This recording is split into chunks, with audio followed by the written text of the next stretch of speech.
This week's podcast is the first of several I'll devote in the months ahead to sport in the 1970s. It was an age conspicuously different to our own. In some sports like cricket and rugby union, an amateur dispensation prevailed. Football, although professional, was, as we shall see, still trying to wrap its collective mind around epochal issues like advertising on shirts. The 1970s were more violent, more politicized, less televised, less legislated, less policed. The first televised Football World Cup, for example, was only in 1970. A less conformist age, it was also the age of great characters, ranging from George Best to Muhammad Ali to Pelé to Ilie Nastase, the tennis player, and the great West Indian cricket captain, Clive Lloyd. Later on, we'll take a good look at one of these characters, a maverick Northern Ireland footballer called Derek Dougan. In 1973, Dougan wrote a letter to his country's fans, asking them to come and support them because they couldn't play at Windsor Park in Belfast because of the troubles in Northern Ireland. Such were the times. Welcome to the Luke Alfred Show. I have 30 years of experience on the front lines of sports journalism, covering some of the biggest games in cricket, rugby, the FIFA World Cup, and even the Olympic Games. Come and join me as we learn about some of the greatest sports stories you've never heard. I'm Luke Alfred, and welcome to the show.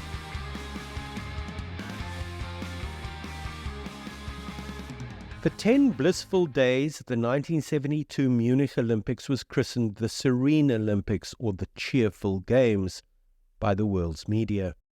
Olympic architects had designed the main Olympic stadium to resemble a big circus tent, and the tone was one of fun and festivity. Policemen wore specially designed pastel blue uniforms.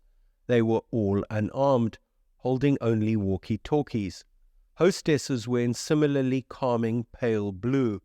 All the signs in the Olympic Village were in subtle shades, pastel greens, quiet yellows. The purpose of the big top tent and the muted colors was to distance the Munich Olympics as far as possible from Germany's shameful past in general and the Holocaust in particular. Under Hitler, martial colors like red and black were dominant. The Munich Olympics, thought the organizing committee, would provide an opportunity for a definitive break with that past. Security at the Olympics was intentionally low-key and unobtrusive. Some went even further, criticizing it as lax. No one wanted to be reminded of the jackboot heel of the state or the atrocities perpetrated by the Waffen-SS during the Second World War. Neither did they want to be reminded of the previous Olympics hosted by Germany, at Berlin in 1936, which Hitler used as a prolonged exercise in master race theatrics. The past, however, is not consigned to irrelevance by acts of collective will and ideological gerrymandering. The past gurgles into the present in unforeseen ways. Despite warnings that the Munich Olympic Village might be vulnerable to attack, the organizers were incapable of hearing these warnings. They chose not to hear a suggestion by a German forensic psychologist ahead of the Games, for example, that athletes should be housed according to their preferred sport rather than as national entities. All this leads one to conclude that the organizers were, in a manner of speaking, functionally deaf. Ignoring intelligence directives, they preferred instead to focus on the optics of the new West Germany, liberated from her Nazi past by the use of pastel shades. On the 11th day, the unthinkable happened. Shortly before 5 a.m., 8 members of the Palestinian Black September group, some wearing balaclavas, others scarves, with faces blackened, some disguised as refuse collection men, scaled the Olympic Village's perimeter fence. Armed with submachine guns and hand grenades, they made for the third floor of so-called Building 31, where the Israeli team were living for the duration of the Games. Some members of the Israeli team were Jews from Europe who had settled recently in Israel. Others were either Holocaust survivors or relatives of Holocaust survivors. For many in the Israeli team, it was an act of singular courage to be in Munich at all. Having reached the third floor, the 8 members of Black September stormed into the Israeli athletes' rooms and held them hostage. Some woke up with a gun to the head. An Israeli coach who tried to stop them was shot dead. Later, it emerged that another member of the Israeli delegation was shot dead during the course of the hostage drama.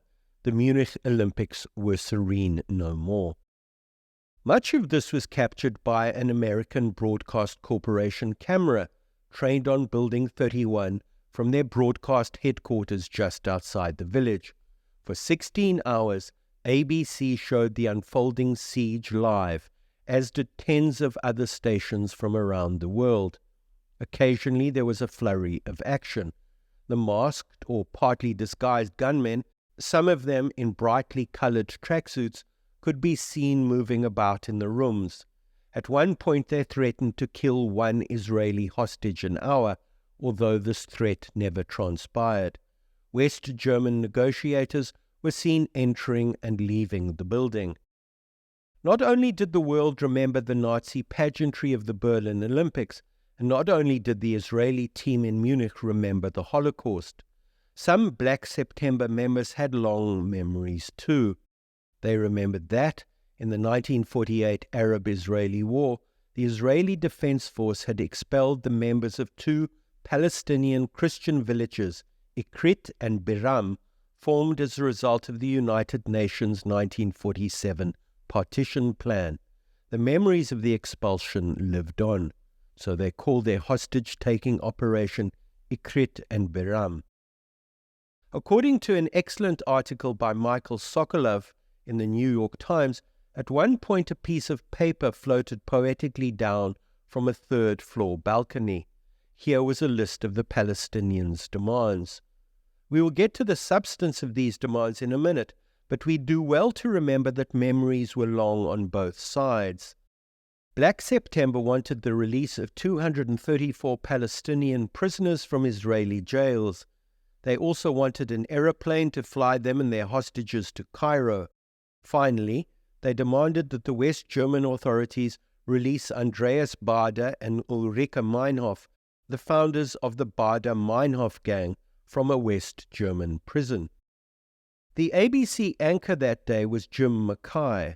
Mackay had started out life as a police reporter at the Baltimore Evening Sun and was well schooled in the basic verities of print journalism.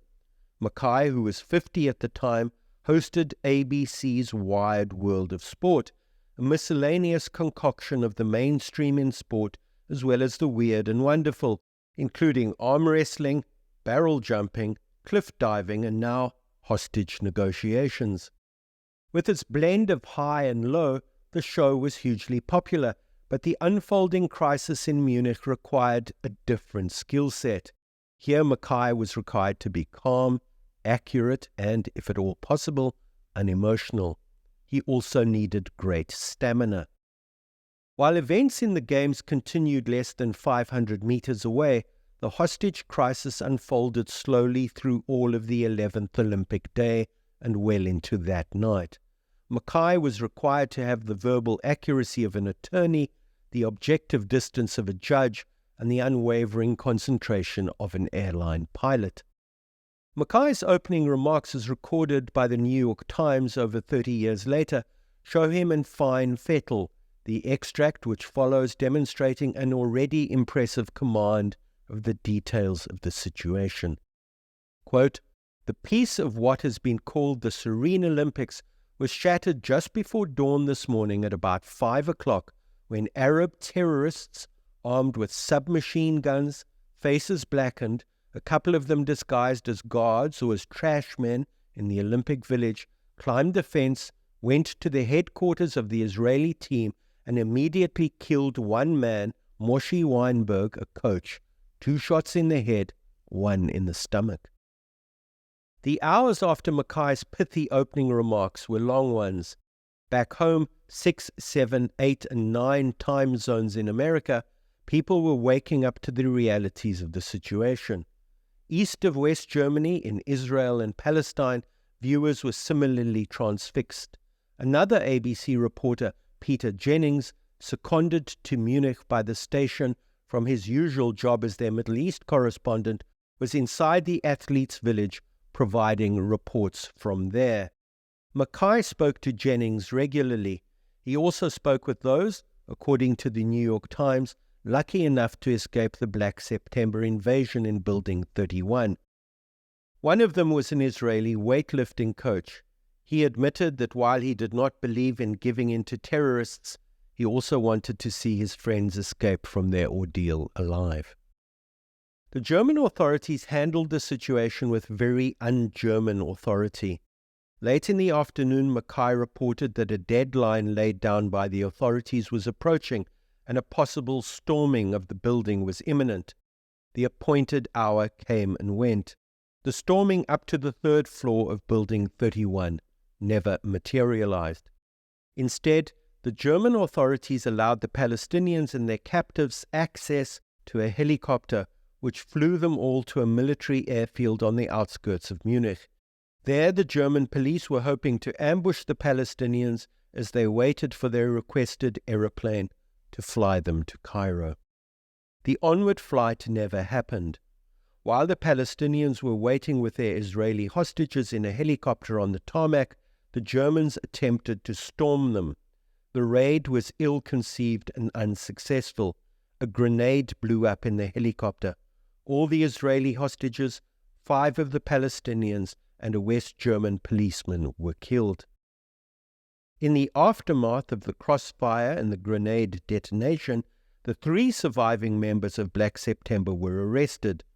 A month later, they were released as part of a hostage exchange with a hijacked Lufthansa airliner, Flight 615, on its way from Damascus in Syria to Frankfurt.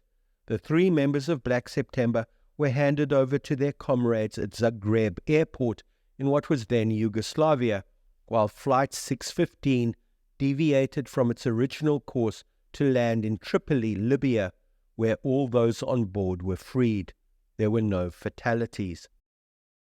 The Munich massacre was not only tragic, it was the first recorded instance of so-called terrorism being captured live on television to a worldwide audience of millions. The Munich Olympics was the first games many saw on color television. There were twice as many reporters at the games as there had been in Mexico City 4 years previously.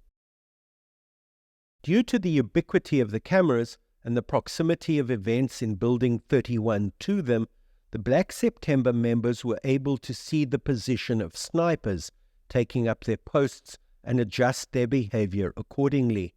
They said later that possible attacks on the Vatican or the White House paled by significance with what they knew they'd be able to achieve at the athletes' village in Munich. They were live on prime-time television. Their act would be seen by millions around the world, sympathetic to their cause. Lacking experience of such things, the television crews and the reporters on the ground inadvertently colluded with them. For a time, so too did the stations themselves. Later they realized they weren't only passive recorders of what was unfolding, but active participants in the spectacle. Some stations decided not to broadcast footage of the snipers in the knowledge that their images were being watched by Black September members on television sets inside Building 31. The early 1970s weren't only dominated by actual violence, but, when it came to sporting events, were shadowed by the threat of possible violence. In places as far removed as apartheid South Africa and trouble-infested Northern Ireland, violence was a part of the fabric of everyday life. Between February 1972 and April 1975, for example, Northern Ireland's footballers played all their home matches, ordinarily scheduled for Windsor Park in Belfast, away from home. This was because visiting teams were increasingly reluctant to travel to Belfast, which was seen as a violent and dangerous place. The Northern Irish Football Association was also concerned that matches in Belfast would inflame sectarian tensions and possibly become a magnet for Irish Republican Army violence. Windsor Park was a no-go. In an article in the fanzine When Saturday Comes, the journalist Dave Miller, who was a youngster at the time, gives a muscular, on-the-ground view. Quote, Belfast has seldom had a good image, but the 1970s marked a new low in its appeal to visitors. Bombings, shootings, mass murder, religious bigotry, and political fanaticism convinced millions to put Belfast somewhere behind hell on their must-visit itinerary. Hard-living, devil-worshipping rockers politely declined a chance to tour, while protest singers decided that the best place to voice their opinions was from a distance. In January 1972, a British paratrooper regiment had opened fire on a group of peaceful protesters demonstrating against internment without trial in the predominantly Catholic Bogside area of Derry in Northern Ireland. The massacre, in which 13 died and one protester died several months later from injuries sustained in the shooting, came to be known as Bloody Sunday, or the Bogside Massacre. Bloody Sunday polarized people and made them fearful. The Northern Ireland Football Association looked at the unfolding situation, weighed up their options, and considered it prudent to forgo home advantage and play home matches away. The English mainland was their preferred choice, but during the 3-year-long period, Northern Ireland even played one of her home matches in the British Home Nations Championship in Glasgow against Scotland. It was a serious and frightening time, and sport was not immune from political violence, crowd misbehaviour, or social contagion. The latter stages of rugby's Five Nations Championship in 1972, for example, were never completed because Ireland's home matches at Dublin's Lansdowne Road were never played. As a result of the Bogside Massacre, Wales and Scotland refused to travel to Dublin, and they and the Irish couldn't agree upon a mutually satisfactory alternative venue. As a result, the championship remained incomplete for the first and only time in its history, with England and France playing all 4 of their fixtures, Wales and Scotland playing 3 of theirs, and the Irish only playing 2 of their 4 scheduled games. In parallel, the first of the home games played away from home by Northern Ireland's footballers started against Spain at Hull City's Booth Ferry Park, a ground incidentally which no longer exists, in a European Championship qualifier in February 1972. The 1-1 draw was a decent result against a team coached by Barcelona's former Hungarian star Ladislau Kubala, but sacrificing home advantage clearly wasn't without its problems. Some even wondered if Northern Ireland was going to carry on playing international football at all. The players became perturbed. Attendances at home games away in England were pitifully low. Northern Ireland had clearly struggled to find a home away from home. In March 1973, the Wolves and Northern Ireland striker Derek Dougan, who was born in Belfast, wrote an unusual begging letter to fans ahead of Northern Ireland's World Cup qualifier against Portugal. Northern Ireland was scheduled to play at Highfield Road, normally Coventry City's home ground, and Dougan, otherwise known as the Doog, was at pains to point out in his letter that Northern Ireland needed all the help they could get. Quote, "We want to recreate the atmosphere of Belfast's Windsor Park at Highfield Road," wrote Dougan, who played 43 games for Northern Ireland and played in the 1958 World Cup as a 20-year-old. Please come along and support us. Not only did Northern Ireland play at Booth Ferry Park and Highfield Road in the period, they played in London at Fulham's Craven Cottage and at Hillsborough Stadium, Sheffield Wednesday's ground. They also played home matches in Liverpool. The last of their away home games was played in Glasgow in May 1974, and by the following year, with sectarian tension relaxing, the Northern Irish FA were thrilled when Yugoslavia considered it safe to visit Windsor Park. Although Northern Ireland played against Yugoslavia without talisman George Best, the team's return home after 3 seasons on the road was a joyful celebration. The match was a 1976 European Nations Group C qualifier, and, before a packed house, the Yugoslavs were feted as heroes. Videos of the match show Northern Ireland players in their green tracksuit tops forming a tunnel before the slightly embarrassed Yugoslavs are clapped on. The Northern Ireland team that spring evening was the usual confection of stars, goalkeeper Pat Jennings, almost stars, Martin O'Neill, and still reaching for the stars like Tommy Jackson, Chris Nicol and Derek Spence, a journeyman who played for Bury, Oldham Athletic, Southend United and Blackpool. A dominant display by the hosts meant that they ran out 1-0 winners, thanks to a headed Brian Hamilton goal. Afterwards, the Yugoslavs, according to Miller, vanished pretty smartly, but on the stands it was all relief and celebration. International football had returned to Belfast. For once, it was an occasion to be happy. Being at home, even though home was Belfast, was way better than being at home on the road. International sport was less stage-managed and choreographed in the 1970s. Stadiums were generally more terraces than all-seater. Windsor Park, for example, was surrounded by an athletics track, and security around sporting events hadn't become the slick industry we know it as today. The nexus between money and sport was in its infancy. Few know, for example, that the Federation of International Football Associations, better known as FIFA, was so skint ahead of the 1978 World Cup in Argentina that the entire tournament was bankrolled by Adidas. It was only after the Adidas higher-ups suggested to FIFA officials that they were sitting on a potential gold mine in the form of their World Cup and other broadcast rights that FIFA began to unbundle those rights. The sale of such rights ushered in a gold rush. Some might go further and suggest it also solidified what was to become an endemic culture of corruption in the corridors of international football power. Dugan himself encountered the stuffiness of the administrators when, post-retirement, he became player-manager at semi-professional Kettering Town. Kettering, who played in the Southern League, were always skint.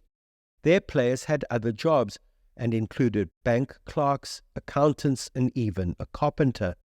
Dugan's view was that local business could advertise on the Kettering Town shirts, but that led to conflict with the Football Association. Over their dead body were Kettering tyres rolling onto the sacred ground of a pristine shirt. The Dug was neither an outlier nor particularly visionary here. Most other clubs also wanted advertisers to be able to use football shirts to help sell their wares, but he was comparatively outspoken, and he had his authority as a former player of distinction to fall back upon. As a young player at Aston Villa in 1964, he had worn a Mohican, and he was always one to call out what he saw as hypocrisy. He studied, became an entrepreneur, and wrote a novel. Although he mellowed as he grew older, he continued to have regular brushes with the establishment. From today's vantage point, it seems ridiculous that a tyre wholesaler couldn't advertise on a football shirt. Nowadays, every square of real estate at an Indian Premier League cricket game, whether that's on a player's shirt or on the perimeter hoardings, contains advertising and so is monetized in one form or another. In the late 1970s, it wasn't like that. Administrators, at least some of them still amateur, saw themselves as men with their hands in the proverbial dike. Later, these same men would become more sophisticated, moving their hands out of the dike and into the till, but that's a story for another day. Back then, it was only they who stood between the Corinthian ethos of the game and the dark barbarian forces of commerce. Dugan's spat with the FA over Kettering tyres seems so banal today that it's almost laughable, but it was very real at the time. Imagine an IPL franchise or Arsenal Football Club worrying about what's on a shirt. Now, the only worry is what's not on a shirt. If you enjoyed this episode of The Luke Alfred Show, please like, share, follow, and subscribe. I write full scripts for the show in the form of long-form essays, and these are all available on my Substack. To get written episodes of The Luke Alfred Show a day early on Fridays, please check out the Luke Alfred Substack. You can hear The Luke Alfred Show on YouTube, Spotify, Apple and Google Podcasts, or wherever you get your podcasts. I release a new episode every Saturday at 10:30 a.m.,